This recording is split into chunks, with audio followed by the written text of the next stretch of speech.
ছয় দফা আন্দোলনের একটি চূড়ান্ত ফলাফল হিসেবে বা চূড়ান্ত একটি পর্যায়ে গিয়ে কারিগরি ছাত্র আন্দোলন বাংলাদেশ সারা বাংলাদেশের সকল পলিটেকনিক ইনস্টিটিউটকে সমন্বয় করে একত্রিতভাবে শাটডাউন কর্মসূচির দিকে যায়।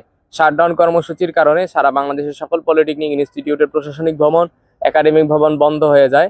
আমরা যেখানে দেখা যাচ্ছিল আন্দোলনের এক পর্যায়ে ক্রাফট ইনস্ট্রাক্টরদেরকে প্রত্যেকটা ক্যাম্পাস থেকে বের করে দেওয়া হয়েছিল, প্রশাসনিক ভবন বন্ধ করে দেওয়ার কারণে রেজিস্ট্রার শাখা, প্রধান অধ্যক্ষ, উপাধ্যক্ষ এবং যে প্রত্যেকটা পলিটেকনিক ইনস্টিটিউটের পরীক্ষা নিয়ন্ত্রক সহ একাডেমি যে সেকশনে কার্যক্রমগুলো চলে সবকিছু বন্ধ হয়ে যায়।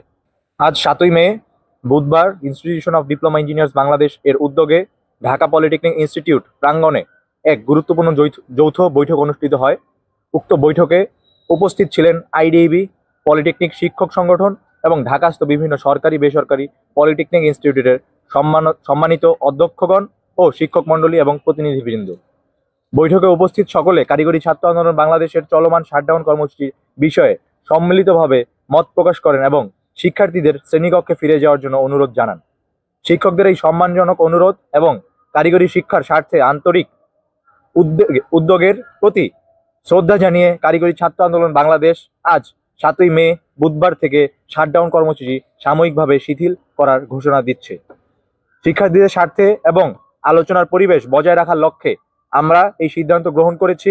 তবে আমরা স্পষ্টভাবে জানাতে চাই, 6 দফা দাবি বাস্তবায়নের কার্যকর অগ্রগতি না ঘটলে আন্দোলনের পরবর্তী ধাপ আরও শক্তিশালীভাবে ঘোষণা করা হবে। আমরা এখন আমাদের 6 দফা দাবি বাস্তবায়নের লক্ষ্যে সরকার পক্ষ থেকে সেরকম কোনো দৃশ্যমান পদক্ষেপ লক্ষ্য করিনি।